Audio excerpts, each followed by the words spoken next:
Hey everyone. Hey everyone. I hope you are having a fabulous start to your week. Literally cannot even believe that September is next week. I am like, how did we get here? How did we get here? But I'm all about that fall weather. I was talking to somebody yesterday and I was like, you know what? Summer, for those of you that live in Colorado, these 90-degree late August days, move along. Move along with your bad self. I am ready. I am so ready. Give me a crisp fall morning. Give me my sweaters. Give me a nice warm beverage. Let me see the dew on the lawn. 90-degree day. Move along.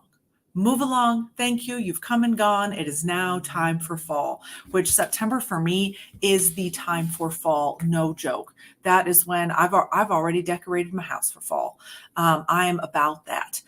So for those of you that are jumping on right now, welcome to the Anna Alexis Podcast. We do this every Tuesday at 5 p.m. Mountain Standard Time. And I'm just excited to get a chance to hold this space with you, enjoy this time with you, but also give you some things to think about that maybe you have been wrestling with, or maybe you are needing that to start that next thing. And so this podcast is designed for people who know that there's something else within them. They know there's something kind of pulling at their heart that they're supposed to be doing that they're not doing. And this podcast is here to invite you to go for that, to go for whatever that is. So whether you're lacking the clarity on what exactly that is, the direction on how to do it, or even just the confidence to say, like, I'm going to do this shit. Like, I'm ready. Like, I can do this. That's what this podcast is designed for. This is what it's designed for, is to bring people together to find and focus on the whisper within, so that we are going for the thing that makes our heart set ablaze. And the thing that ultimately we're here to do on whatever it is that looks like. And one of the things I want to talk about is I got asked a question. A few years ago, a long time ago, I got a book for Christmas, and it was a question a day for 5 years. So you get 365 questions and you answer them over a 5-year period of time to watch how things change. And recently I had gotten one for being a new mom. And the question was, where do you see your family in 10 years? Where do you want to see your family in 10 years? And of course, there are those answers of like, I want us to be happy. I want us to be healthy. I want us to have rich relationships and great memories. But the thing that got me is I was kind of thinking about our dogs, and I started adding like 10 years to their ages. And I was like, oh, hell, some of them aren't going to be here. And I have rehearsed this podcast. I have thought about this for days, and thinking about it, it's still getting at me. It's still festering inside of me, which is why tonight I wanted to talk about regret. And it's why I wanted to talk about why that can be so vital in living a successful, happy, rich, full life. Because I will tell you, when I was thinking about our dogs, and this could be for anyone, like if we were to think of like an elderly parent, if we were to think about, anything, thinking about where the world's going to be in 10 years is already kind of scary enough. But when I started thinking about like where our dogs were going to be and all the things I wanted to do with them, that I was like, oh yeah, man, we're going to do that. The thing for me is, I said, I want them to see the ocean because they would love it.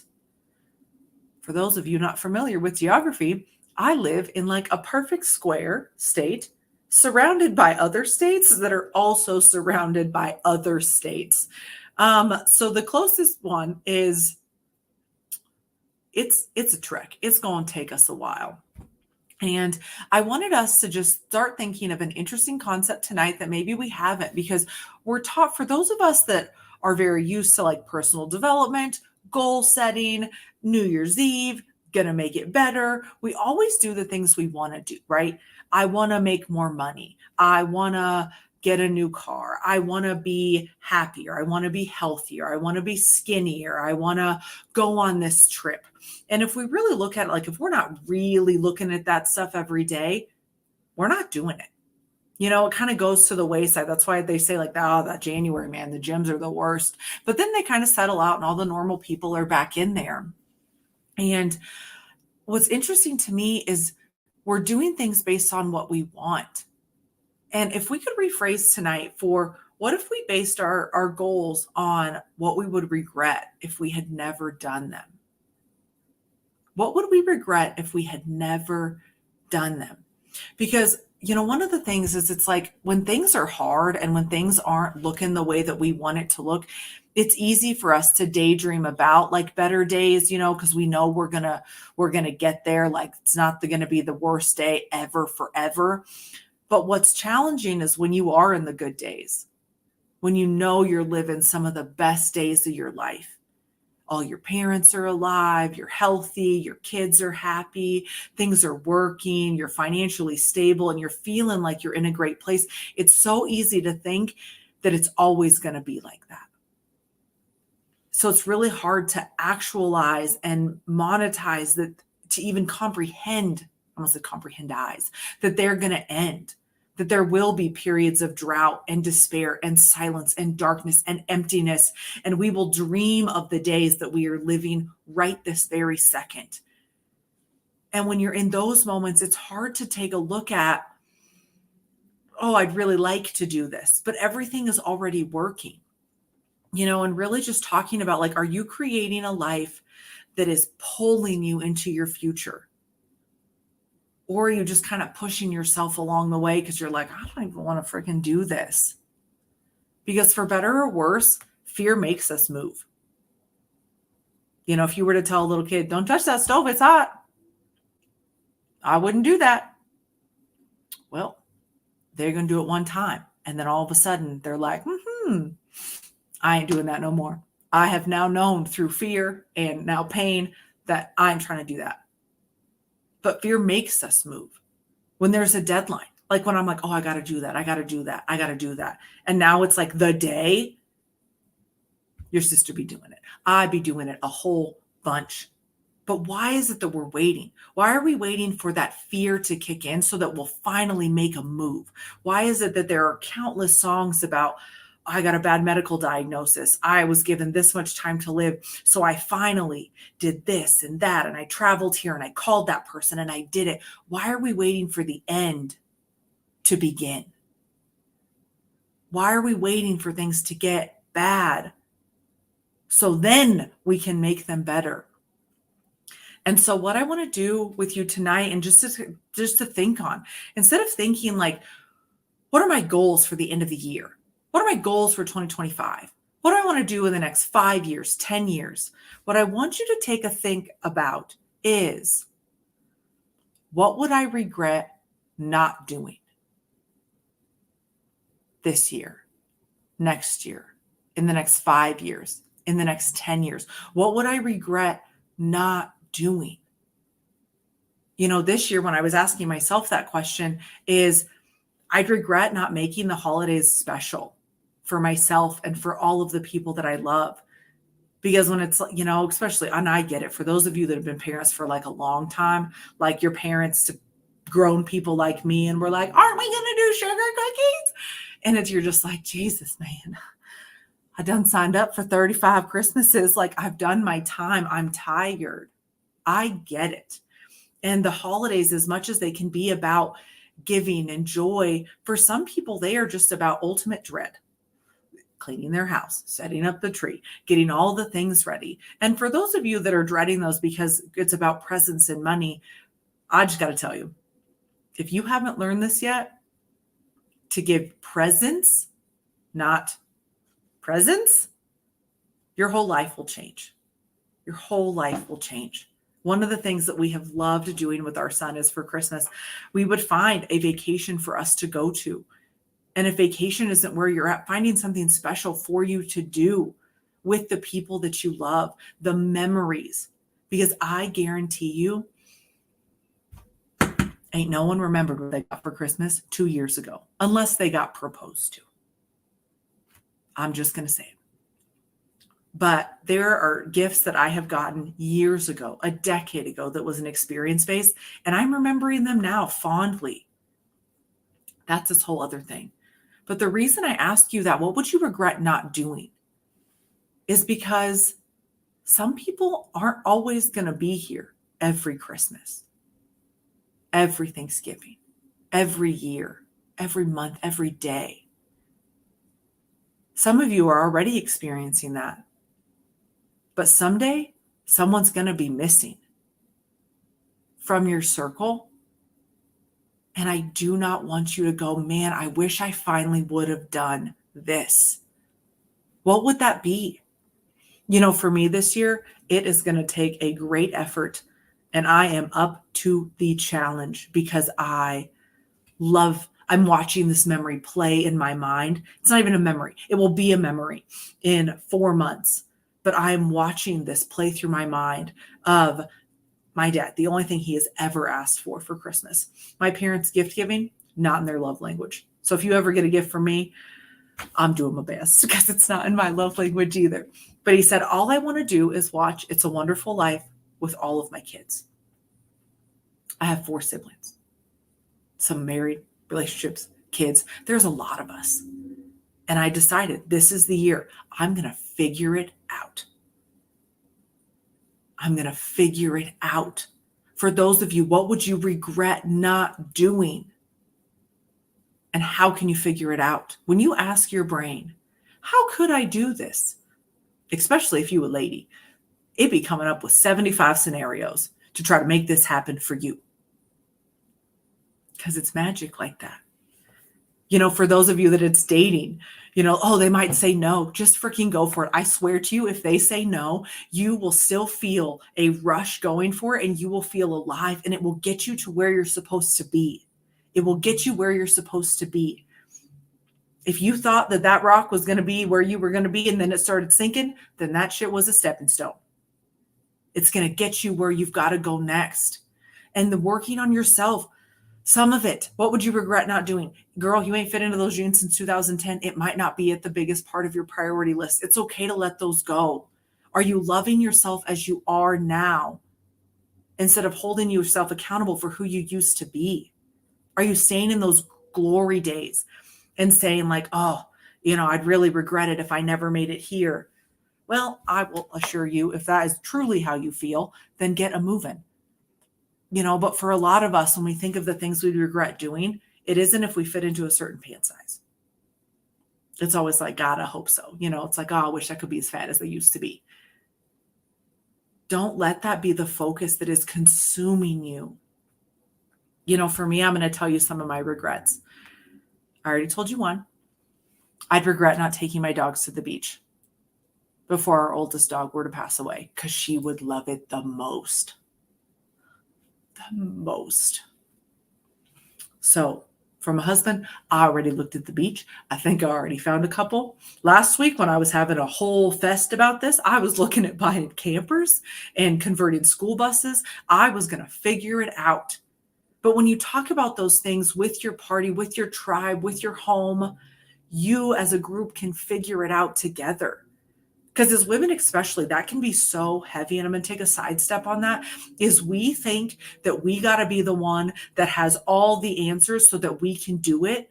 And we don't give up a lot of that control. And for me, when I'm in that control, that's because I feel safe. I feel safe going, I'm going to do this, I'm going to do this, I'm going to do this, I'm going to do this. And then I look at the people in my tribe, in my home, in my group going, man, they never help with anything. Well, I'm clutching it to death. And if they don't do it the way I want to do it, I wouldn't let them do it anyway. So it's like, stop that. Let people help you. Let the people that you love help you for these things. Because it's not just about you. Ask them these questions. For me, I'd regret not being who I really am. I've heard this one. I'd regret not being who I really am instead of living in the box of who I think I need to be for others. And I think especially for like the men on this call, as well as sometimes the kids on this call and the parents, is we got to be who we think that other people need us to be instead of sometimes being who we are. For me, I'd regret not taking a chance on myself and believing in me as much as other people do. Because, man, I got some people who think that I could set this world on fire with goodness. And I'm over here wondering, can I make a difference? If I could just borrow the belief that other people have in me for a day, I could probably lift my house up because there'd be so much of it. I'd regret not starting my consulting business, helping people realize there's so much more on their heart that's pulling them and that we can do this. And like the we includes you. You can do this. And that we, it includes me. We can do this. I can start that business. You can start that business. Open a firm, start the initiative, volunteer at the shelter, sing that song, taking that risk, shooting that shot, being proud of who you see in the mirror for what you are doing. Not what you have done, or even worse, what you could have done. Man, it's different when things don't line up. And there are things where you were given it your ever living all and they don't pan out. But if there's something that you would regret not doing and you could have done it. I remember when I was in network marketing, I had heard this and it has always kind of stuck with me. But they said, what if hell is meeting the person that you could have been? What if it was meeting the person that you could have been if you weren't afraid? And I get it. I'm not here to push you. I'm not here to judge you. Girl, I'm afraid too. But what I'm more afraid of is going, what if I didn't shoot that shot? What if I never started that business? Cool. We started a business. You know what? It didn't work. The end. I can start another one. I can figure it out. But time is going so fast and we're going to blink, and those regrets that it's just like, it's going to eat at you. Because as you get, especially as you get older and more seasoned, and all you have to do is think about what you did, wishing you were 35 again, wishing you were 40 again, wishing that you were 55, wishing you were healthy, wishing that you live close to your kids, wishing that you had it the way you used to have it and you'll never have it that way again. What would eat you alive? What would keep you up at night? What would just crush you if you didn't do?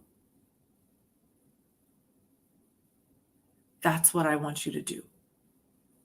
Stop making goals about who you want to be in the future. What would eat you alive if you never made it happen? And make your goal that. Because I promise you, when you're looking back, it's going to be about what you didn't do. And a lot of that's going to be based on what you didn't do because you were afraid. Because you didn't have the confidence, because you thought you needed to have all the answers before you took one small step. It's not going to be what you did. Because I look back at some squirrely ass shit that I've done and some risky stuff and some bold stuff. And at every season that I look back on that version of me, I'm glad I was going for it. I'm glad I was giving it my best. Even if I didn't have all the information, I was still moving. I still was a part of it.